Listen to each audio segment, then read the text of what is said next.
Assalamualaikum sahabat yang dirahmati Allah. Hari ini saya akan menceritakan kisah sosok penunggu tunggul kayu di perkebunan sawit. Namun sebelumnya saya sarankan untuk menuliskan di dalam hati sholawat Nabi Muhammad agar kelak sholawat ini menjadi saksi untuk mendapatkan syafaatnya di akhirat. Like dan subscribe ke channel ini sangat membantu menyebarkan kisah nyata yang belum kita ketahui. Saudaraku, pernahkah kalian mendengar tentang kejadian misterius di perkebunan sawit saat waktu maghrib tiba? Mengapa ada banyak kisah yang memperingatkan kita agar tidak berada di luar rumah pada saat itu? Apakah benar ada sesuatu yang mengintai di balik kegelapan senja? Kisah ini berasal dari sebuah perkebunan sawit di Riau. Beberapa pekerja mengalami peristiwa yang sulit dijelaskan oleh akal sehat. Sebuah peringatan yang membuat mereka tidak lagi berani berkeliaran saat maghrib tiba. Mari kita mulai kisahnya. Langit mulai berubah warna. Dari jingga perlahan menghitam. Angin sore bertiup pelan, membawa aroma khas tanah dan dedaunan sawit yang basah. Di tengah perkebunan, terdapat sebuah tunggul kayu besar yang sudah lapuk. Konon, di sanalah tempat sinyal internet paling kuat. Satu-satunya titik yang memungkinkan para pekerja berkirim pesan kepada keluarga mereka. Dika, seorang pekerja muda, bersama dua rekannya, Roni dan Budi, berjalan ke arah tunggul dengan ponsel di tangan. Mereka baru saja selesai bekerja. Wajah mereka masih dipenuhi keringat setelah seharian berada di ladang. "Ayo cepat, sebentar lagi maghrib," ujar Roni sambil melangkah cepat. Budi mendongak ke langit, melihat burung-burung yang terbang kembali ke sarangnya. "Kita cuma sebentar kan?" tanyanya ragu. "Iya, cuma 5 menit," jawab Dika, berusaha menenangkan. Sesampainya di tunggul kayu, mereka mulai mengecek ponsel masing-masing.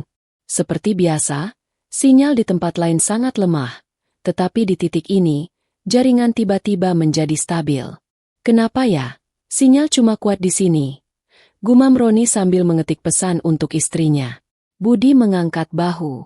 "Entahlah, mungkin di sini lebih tinggi dibanding tempat lain." Namun, belum sempat mereka membahas lebih jauh, sesuatu terjadi. Dika masih sibuk dengan ponselnya ketika tiba-tiba terdengar suara dari balik tunggul kayu. Suara itu seperti sesuatu yang bergerak, menyeret tubuhnya di atas tanah. Krek-krek. Mereka bertiga saling bertatapan. "Kalian dengar itu?" bisik Roni. Budi menelan ludah, mencoba mengabaikan suara itu. "Mungkin tikus," katanya, meski dalam hatinya dia ragu. Namun, suara itu semakin dekat. Dika menyorotkan lampu ponselnya ke arah tunggul, dan saat itulah mereka melihatnya. Sebuah tubuh bersisik keemasan, tebal dan mengkilap, melingkar di balik tunggul. Sisik itu memantulkan cahaya ponsel, berkilau dalam gelapnya senja. Ular. Seekor ular yang begitu besar hingga tubuhnya hampir menyamai batang pohon kelapa sawit. Perlahan, kepalanya muncul dari balik tunggul. Matanya bersinar merah di tengah kegelapan. Budi tertegun, tubuhnya seolah membeku. Dika mundur selangkah, mencoba menarik napas, namun dadanya terasa sesak. Roni yang pertama kali sadar. "Lari!" serunya. Namun sebelum mereka bisa bergerak, ular itu mendesis pelan. Suaranya begitu dalam, nyaris seperti bisikan yang menyelinap ke telinga mereka. Lidahnya menjulur keluar, kepalanya bergerak perlahan, seolah mengamati mangsanya. Dan kemudian, dalam sekejap, ular itu menghilang begitu saja. Tidak ada suara gesekan, tidak ada tanda-tanda keberadaannya. Seolah-olah apa yang mereka lihat hanyalah ilusi. Ketiganya terdiam, jantung mereka berdetak kencang.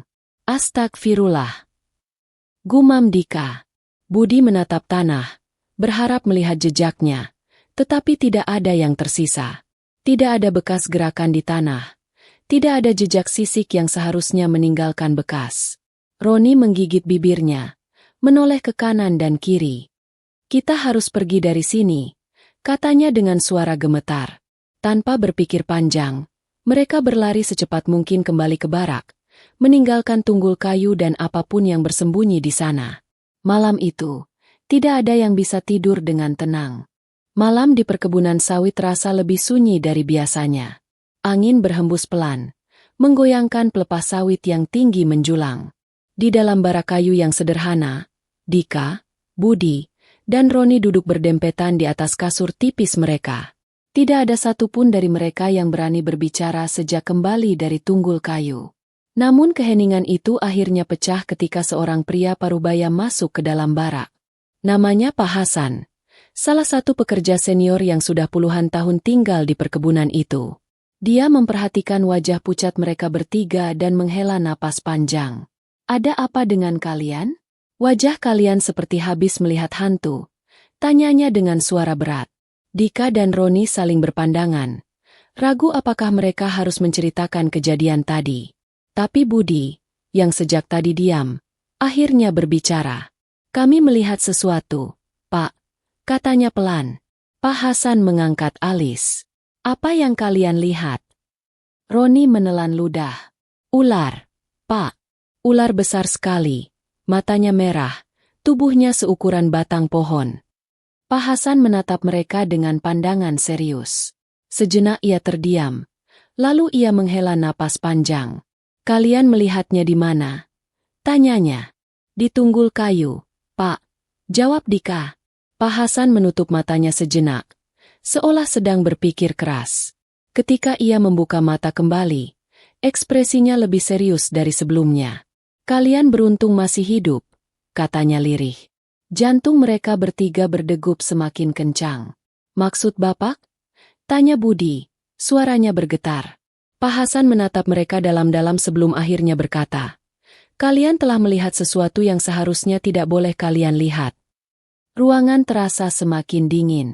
Dika, Roni, dan Budi merasakan bulu kuduk mereka berdiri. Pak Hasan masih menatap mereka dengan sorot mata penuh kewaspadaan, seakan sedang menimbang-nimbang sesuatu. "Apa maksud Bapak?"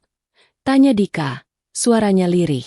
Pak Hasan menghela napas panjang sebelum akhirnya duduk di hadapan mereka.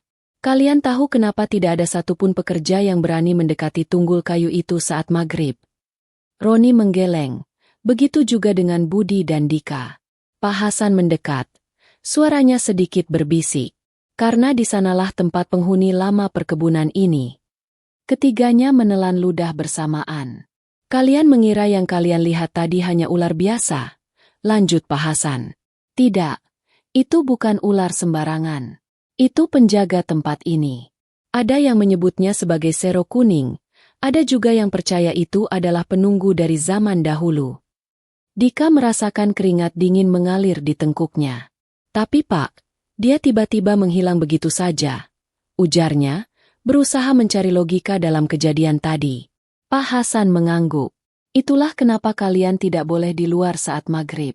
Makhluk-makhluk seperti itu tidak berada di alam kita sepenuhnya.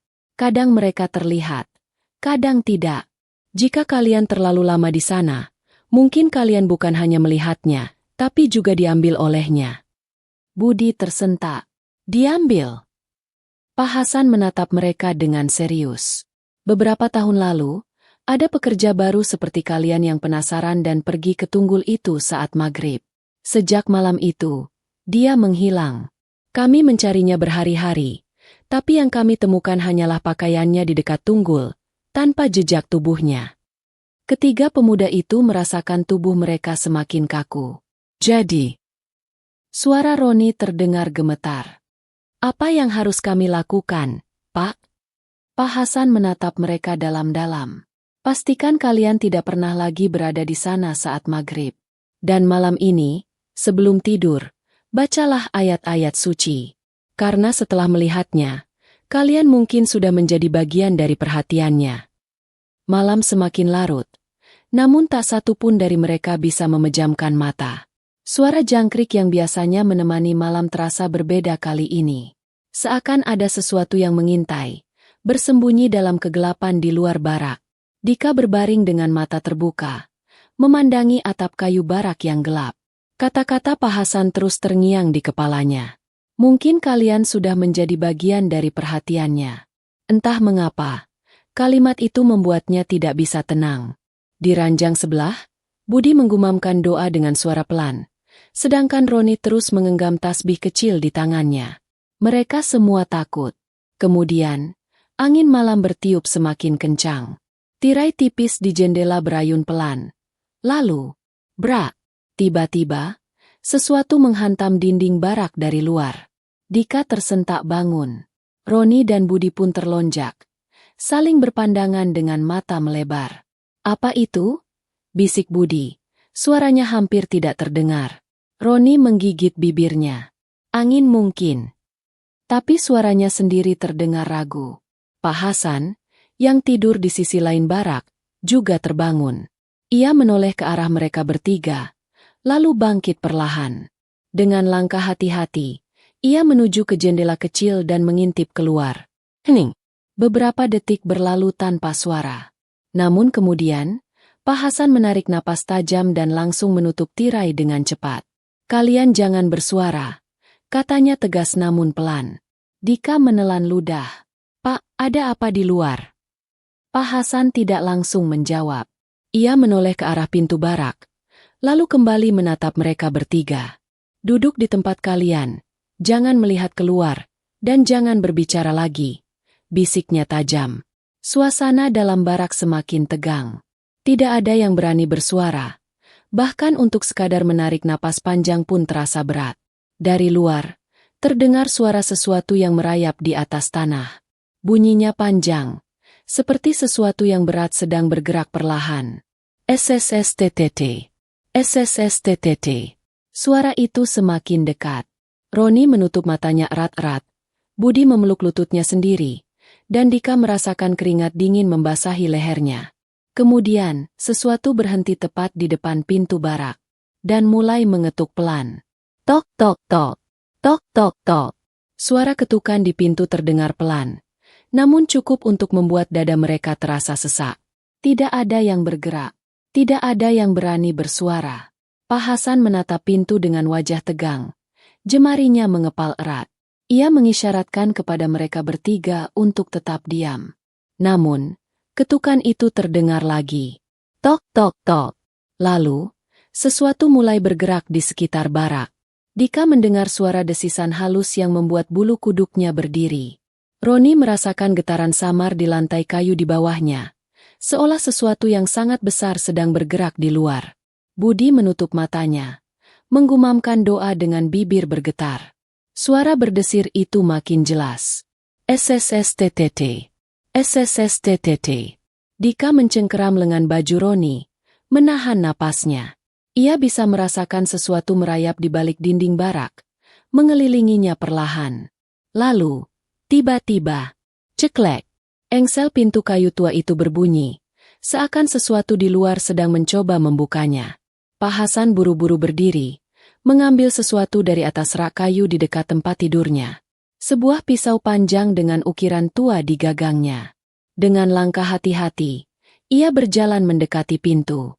Ketukan itu berhenti. Namun, suasana semakin mencekam. Dari celah bawah pintu, mereka melihat sesuatu merayap masuk, bayangan hitam panjang yang perlahan melata di atas lantai kayu. Dika nyaris menjerit. Namun Roni buru-buru menutup mulutnya. Pak Hasan bergerak cepat. Ia meraih segenggam garam dari kantong kecil di pinggangnya, lalu menyebarkannya di sekitar pintu. Begitu butiran garam menyentuh lantai, bayangan hitam itu tiba-tiba bergetar, seolah kesakitan. Lalu, terdengar suara mendesis yang begitu tajam dan menusuk telinga. Sahaha. Kemudian, semuanya menjadi sunyi. Tidak ada lagi ketukan.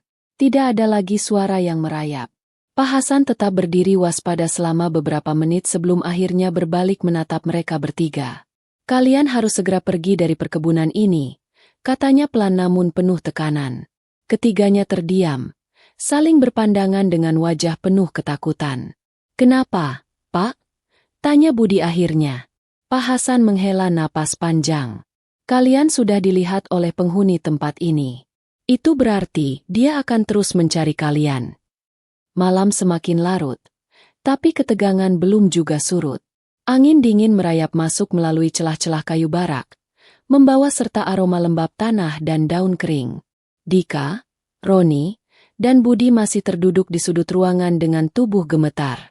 Kata-kata Pak Hasan terus terngiang di telinga mereka. Dia akan terus mencari kalian. Pak Hasan menatap mereka dalam-dalam. Kalian tidak bisa tinggal di sini lebih lama. Kalian harus pergi sebelum fajar. Dika menelan ludah. Pergi kemana, Pak? Keluar dari perkebunan ini, jawab Pak Hasan tegas. Jika kalian tetap di sini, kalian akan menjadi sasaran berikutnya. Budi menggeleng cepat. Tapi Pak, kita harus lapor dulu ke mandor. Kita tidak bisa sembarangan pergi. Pak Hasan menghela napas berat. Kalian tidak mengerti. Jika kalian tinggal, makhluk itu akan terus mendekat. Semakin dekat dan semakin kuat. Tiba-tiba, SSSTTT. SSSTTT. Suara itu kembali terdengar. Kali ini lebih dekat. Lebih berat. Dari luar barak, samar-samar terdengar suara ranting patah. Seolah sesuatu yang sangat besar sedang bergerak di antara pohon-pohon sawit. Pak Hasan langsung memberi isyarat agar mereka tetap diam. Ia meraih sebotol air dari dalam tasnya, lalu menuangkan sedikit ke telapak tangannya dan mengusap ke wajahnya sendiri. Dika memperhatikan dengan saksama. Air itu tidak seperti air biasa. Ada aroma yang khas, wangi dan menenangkan. Air apa itu, Pak? Bisik Roni. Pak Hasan tidak langsung menjawab. Ia hanya menaruh botol itu di dekat mereka. Kalau sesuatu mendekat, percikan ini ke arah suara, katanya singkat. Ketiga pemuda itu semakin ketakutan. Suara berdesir di luar semakin dekat. Dari balik jendela, Dika melihat sesuatu bergerak di antara bayang-bayang pohon sawit. Sesuatu yang besar. Mata merah itu kembali terlihat. Budi menutup mulutnya sendiri agar tidak berteriak. Roni mencengkeram lengan Dika. Sementara Dika hanya bisa terpaku menatap pemandangan mengerikan itu. Makhluk itu ada di sana. Tepat di luar barak mereka. Tiba-tiba, suara desisan panjang menggema di udara. Saha. Angin bertiup kencang, menerbangkan dedaunan kering ke udara. Barak kayu bergetar seakan dihantam sesuatu yang besar. Lalu, semuanya menjadi gelap. Gelap. Hanya suara napas mereka yang terdengar di dalam barak. Dika tidak bisa melihat apapun, hanya merasakan tubuhnya gemetar hebat. Angin malam bertiup semakin kencang, menekan dinding kayu barak hingga berderit keras. Pak Hasan bergerak cepat. Dengan tangan gemetar, ia meraih botol air yang tadi ia letakkan dan mengangkatnya tinggi-tinggi. Apapun yang ada di luar sana, katanya dengan suara lantang, kau tidak berhak atas mereka. Tiba-tiba, sesuatu menghantam atap barak. Brak! Dika menjerit tertahan. Budi jatuh terduduk, sementara Roni buru-buru mencengkram tangan Pak Hasan. Dari celah atap, mereka melihat sesuatu melata di sana. Bayangan panjang berkilauan, bersisik seperti kulit ular, tetapi lebih besar dari yang pernah mereka bayangkan. SSSTTT. SSSTTT. Suara berdesir itu kini terdengar dari segala arah. Seolah makhluk itu mengelilingi barak mereka, mencari celah untuk masuk. Pak Hasan menuangkan air dari botolnya ke lantai, membentuk garis melingkar di sekitar mereka. Jangan keluar dari lingkaran ini, katanya tegas. Dika hanya bisa menelan ludah. Hatinya berdebar kencang. Roni dan Budi merapat ke dalam lingkaran, berharap apapun yang dilakukan Pak Hasan bisa melindungi mereka. Kemudian, terdengar suara lain. Bukan desisan, tapi suara seseorang. Buka. Suara itu berat, dalam, seperti berasal dari perut bumi. Buka pintunya. Budi hampir menjerit, tapi Roni buru-buru menutup mulutnya. Mata mereka saling bertatapan dalam ketakutan. Dika melihat bayangan di balik jendela. Bukan bayangan ular, melainkan sesosok manusia. Sosok itu tinggi, kurus, dengan mata merah menyala. Sosok itu berbicara lagi. Kalian telah melihatku. Pak Hasan merapatkan telapak tangannya, menggumamkan doa-doa dengan suara tegas. Tiba-tiba, pintu barak bergetar hebat, seakan ada sesuatu yang menghantamnya dari luar. Brak! Brak! Kayu pintu hampir jebol. Makhluk itu ingin masuk. Pak Hasan meraih sebilah pisau panjang dari balik sabuknya. Ia menoleh ke arah mereka bertiga. Saat aku memberi aba-aba, kalian lari. Jangan menoleh ke belakang, apapun yang terjadi. Dika membelalakan mata. Tunggu, Pak. Kita melawan atau lari? Pak Hasan menghela napas. Kita tidak bisa melawannya. Satu-satunya cara adalah pergi sebelum semuanya terlambat. Kemudian, sesuatu merayap masuk dari celah jendela. Sisik berkilauan itu muncul di ambang batas kayu, diikuti oleh kepala besar yang perlahan menyembul ke dalam ruangan. Dika, Budi, dan Roni menahan napas. Matanya merah menyala. Lidah bercabangnya menjulur, menjilati udara. Ular itu telah masuk. Pak Hasan menggenggam pisaunya erat-erat. Sekarang. Dan mereka berlari. Mereka menerobos keluar dari barak dengan langkah terburu-buru. Dedaunan kering di tanah remuk di bawah pijakan mereka. Sementara angin malam berhembus kencang, membawa aroma tanah basah dan getah sawit yang menyengat. Dika berlari sekencang mungkin. Napasnya tersengal. Roni dan Budi mengikuti di belakangnya. Sedangkan Pak Hasan tetap berada paling belakang, memastikan mereka tidak tertinggal. Di belakang mereka, suara desisan itu semakin mendekat. SSSTTT. SSSTTT. Dika melirik ke samping dan matanya membelalak ketakutan. Dari balik batang-batang sawit, ia melihat sesuatu yang sangat besar bergerak sejajar dengan mereka. Tubuhnya panjang berkilauan di bawah cahaya remang-remang bulan. Ular itu merayap dengan kecepatan mengerikan, seolah sedang berburu mereka. "Jangan berhenti," seru Pak Hasan.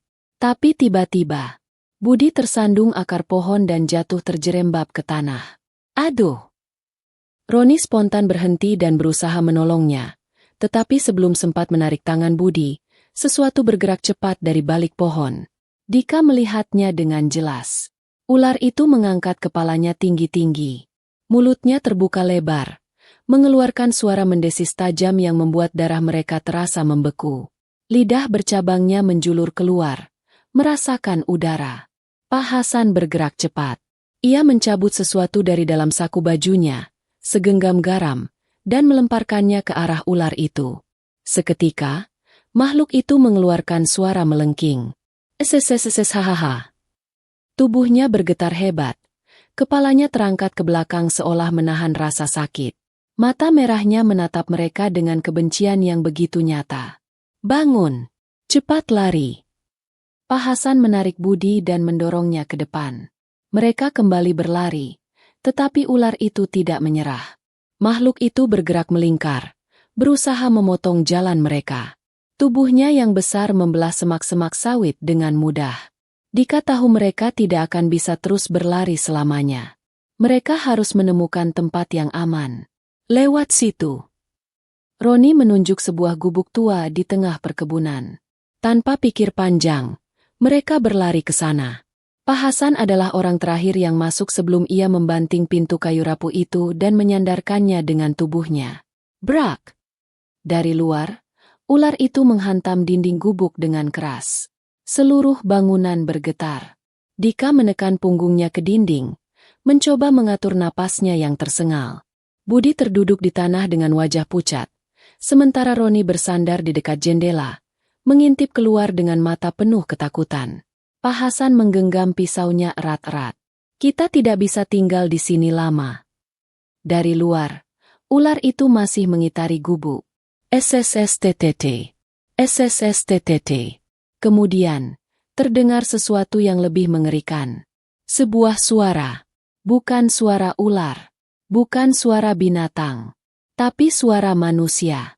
"Kalian tidak bisa lari." Suara itu dalam, berat, dan menggema di dalam kepala mereka. Dika menutup telinganya, merasakan ketakutan yang semakin kuat merayapi tubuhnya. Apa yang sebenarnya sedang mereka hadapi? Suara itu bergema di udara, menggetarkan setiap helai bulu di tubuh mereka. "Kalian tidak bisa lari." Dika menggigit bibirnya, tubuhnya gemetar hebat. Roni masih menekan tubuhnya ke dinding gubuk, sementara Budi hanya bisa terisak tanpa suara. Pak Hasan menutup matanya sesaat, lalu membuka kembali dengan sorot yang penuh ketegasan. "Kalian dengar itu?" Suara Roni bergetar. Itu bukan suara ular. Itu suara manusia. Pak Hasan menghela napas berat. Bukan manusia. Bukan juga sekadar ular. Ini lebih dari itu. Dari luar, suara desisan semakin mendekat. Lantai kayu gubuk bergetar. Seolah makhluk itu sedang melingkari tempat mereka bersembunyi. Dika menatap Pak Hasan penuh ketakutan. Pak, apa yang sebenarnya kita hadapi? Pak Hasan menatap mereka satu persatu sebelum akhirnya menjawab pelan. Kalian telah melanggar waktu maghrib, dan makhluk itu adalah penjaga tempat ini. Budi menelan ludah. Penjaga? Pak Hasan mengangguk. Dulu, sebelum perkebunan ini ada, tempat ini adalah hutan tua. Banyak orang berkata bahwa ada seekor ular raksasa yang menghuni pohon besar di sini. Tapi ketika hutan ini dibabat untuk dijadikan perkebunan sawit, pohon itu ditebang. Dika mengingat sesuatu. Tunggul pohon besar itu. Pak Hasan mengangguk lagi. Ya, di sanalah dia tinggal. Dia tidak pergi, hanya menunggu. Dan ketika malam tiba, terutama saat maghrib, dia akan keluar mencari mereka yang mengusiknya. Dari luar, terdengar sesuatu menyeret di tanah. Perlahan, sesuatu yang panjang, besar, dan berkilauan bergerak mendekati dinding gubuk. SSSTTT. SSSTTT. Dika mengintip melalui celah kayu yang lapuk dan langsung menahan napas. Makhluk itu berada tepat di luar. Kepalanya setinggi atap gubuk, dengan mata merah menyala yang tampak mencari sesuatu. Lidah bercabangnya menjulur, mencium udara. Sisiknya berkilauan dalam cahaya remang bulan, memantulkan bayangan mengerikan di dinding gubuk. Pak Hasan merogoh kantongnya lagi dan mengambil sesuatu. Kita harus keluar dari sini sebelum dia masuk, bisiknya pelan. Dika menoleh cepat. Bagaimana caranya? Dia mengelilingi kita. Pak Hasan menaburkan sesuatu ke lantai kayu. Bau wangi menusuk langsung tercium, seperti campuran rempah dan minyak. Kita tidak bisa lari, tapi kita bisa mengusirnya. Pak Hasan mulai merapalkan sesuatu dalam suara yang lirih, tapi penuh keyakinan. Doa-doa terdengar dari bibirnya, menggema di dalam gubuk kecil itu. Di luar, suara desisan mendadak berhenti. Hening, terasa begitu mencekam. Lalu, brak! Dinding gubuk bergetar hebat, seolah sesuatu yang besar menghantamnya dengan keras. Dika hampir jatuh terduduk. Roni menahan napasnya, sementara Budi hanya bisa menutup wajahnya dengan tangan. Pak Hasan tidak berhenti. Ia semakin mengeraskan suaranya, melantunkan doa-doa dengan penuh kekuatan. Dari luar, terdengar suara lengkingan panjang. Hahaha. Lalu, angin bertiup kencang, dedaunan beterbangan, dan tiba-tiba, semuanya menjadi hening. Dika menatap Roni. Roni menatap Budi. Mereka semua saling bertukar pandang. Di luar, tidak ada suara. Tidak ada desisan. Tidak ada bayangan bergerak. Makhluk itu menghilang. Pak Hasan menghela napas panjang. Ia menoleh ke arah mereka. Kita harus pergi dari sini sekarang juga. Dika, Roni, dan Budi tidak membantah. Mereka segera beranjak keluar, meninggalkan gubuk yang kini terasa begitu dingin dan menyesakan. Di kejauhan, tunggul pohon besar itu masih berdiri. Sini. Menunggu, dan mereka tahu, makhluk itu belum benar-benar pergi.